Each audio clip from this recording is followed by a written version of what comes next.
देखिएगा, ऋग्वेद मंडल नंबर 9 सूक्त नंबर 82 यानी 82 में मंत्र नंबर 1, जो सर्व उत्पादक प्रभु प्रकाश स्वरूप सद्गुणों की वृष्टि करने वाला, पापों को हरण करने वाला, वह राजेव, संस्कृत में राजेव राजा के समान दर्शनीय है, यानी देखने योग्य है, साकार है। वह पृथ्वी आदि लोकांतरों के चारों ओर शब्दमान हो रहा है। वर्णीय पुरुषों को, वर्णीय माने श्रेष्ठ भक्तों को, जो दृढ़ भक्त हैं यानी सच्चे भक्त हैं, दृढ़ भक्त हैं, उसको पवित्र करता हुआ प्राप्त होता है, उनको आका मिलता है।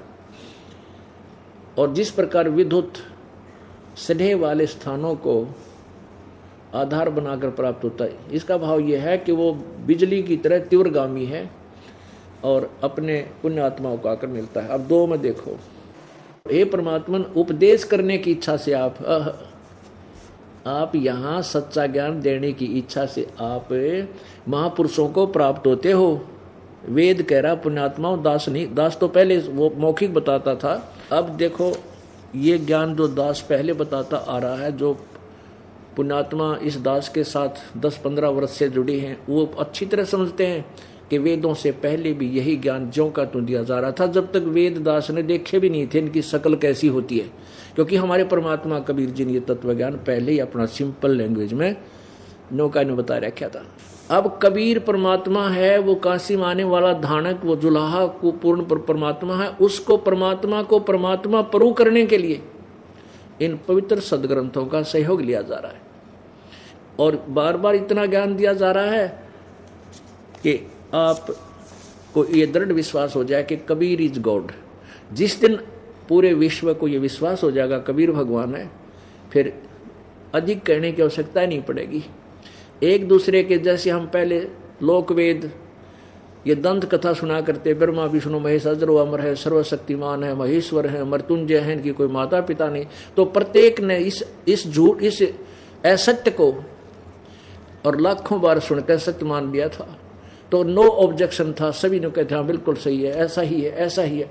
ये सत्य ज्ञान, ये तत्व ज्ञान प्रत्येक जन के मुंह पर चढ़ जाएगा, जुबान पर चढ़ जाएगा एक दिन, तो उस दिन फिर कहने की आवश्यकता नहीं पड़ेगी, केवल यही कहना पड़ेगा ये मंत्र जाप करो। और परमात्मा ना भजने के अवगुण हानि और भजने से लाभ, केवल इतना ही बताना आवश्यक होगा। अब लाभ हानि तो ये दास थोड़ी बता पाता है, लेकिन ये निर्णय करना अत्यावश्यक होगा कि भगवान कौन है और वो कैसा है, कहाँ रहता है, किसने देखा है। तब हमारा हृदय स्वीकार करेगा कि सचमुच परमात्मा ये है, फिर हम भक्ति करेंगे, फिर तो निसंशय हो जाएंगे, फिर कोई डाउट ही रहेगा। गीता जी अध्याय नंबर 2 के श्लोक 53 में कहा कि अर्जुन, जब तेरी बुद्धि भिन्न भिन्न प्रकार के भ्रमित करने वाले वचनों से हटकर एक तत्व ज्ञान पर आश्रित हो जाएगी, परमात्मा के ऊपर आश्रित हो जाएगी, तब तक तू भगत बनेगा, तब तक तू योग को प्राप्त होगा। अब देखो क्या बता रहे हैं, ऋग्वेद मंडल नंबर 9 सूक्त 82 में, इसके मंत्र नंबर 2 में, ये परमात्मन, उपदेश करने की इच्छा से आप महापुरुषों को प्राप्त होते हो। बस इतना ही सिद्ध करना चाहते थे कि आप अत्यंत गतिशील पदार्थ के समान हमारे आध्यात्मिक यज्ञ को प्राप्त होते हैं। जैसे अत्यधिक गतिशील पदार्थ की तरह, जैसे बिजली की तरह सेकंड में आ जाते हो आप अपने बच्चों के पास, जहाँ तेरी चर्चा होती है। परमात्मा कहते हैं, जहाँ जन की महिमा सुनूं ता मैं गवन करते, वो तो नगर अमान है जहाँ मेरे प्यारे संत। जहाँ मेरे प्रियजन मेरी चर्चा करते हैं, वहाँ मैं गवन करंत, यानी मैं वहाँ चला जाता हूँ, पहुँच जाता हूँ, विद्यमान रहता हूँ, कहीं मेरे धार्मिक अनुष्ठानों में कोई निकम्मी आत्मा बाधा ना कर दे। आगे देखो 3 में वो क्लियर भी कर दिया है। ऋग्वेद मंडल नंबर 9 सूक्त 82 यानी 82 का मंत्र 3 क्या बताता है कि पवित्र यज्ञों में रक्षा से आप प्राप्त होते हैं। इसका अर्थ यह है कि रक्षा के लिए आप वहाँ अपने प्यारे भक्तों की, जहाँ पवित्र यज्ञ होते हैं, शास्त्र अनुकूल साधना अनुष्ठान होते हैं, आप रक्षा से यानी रक्षा के लिए वहाँ प्राप्त होते हैं, वहाँ पहुँच जाते हो। पृथ्वी आदि लोकांतरों में लोकांतरों में गति करते हुए चलते फिरते सर्वव्यापक नहीं है। आप है मानी आप सर्वव्यापक नहीं है, स्वयं गतिशील होकर विराजमान होते हो, यानी वहां से चलकर आते हो। अब इन्होंने अनुवाद बहुत गोलमोल करके करने की चेष्टा की, फिर भी सच्चाई नहीं छुप सकी। इसका वास्तविक अनुवाद तो कुछ और होगा।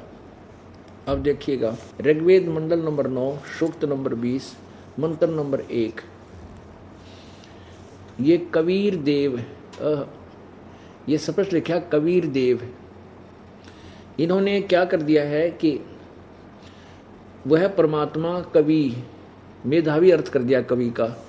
यहाँ पर हम कबीर या कबीर कहें, कबीर है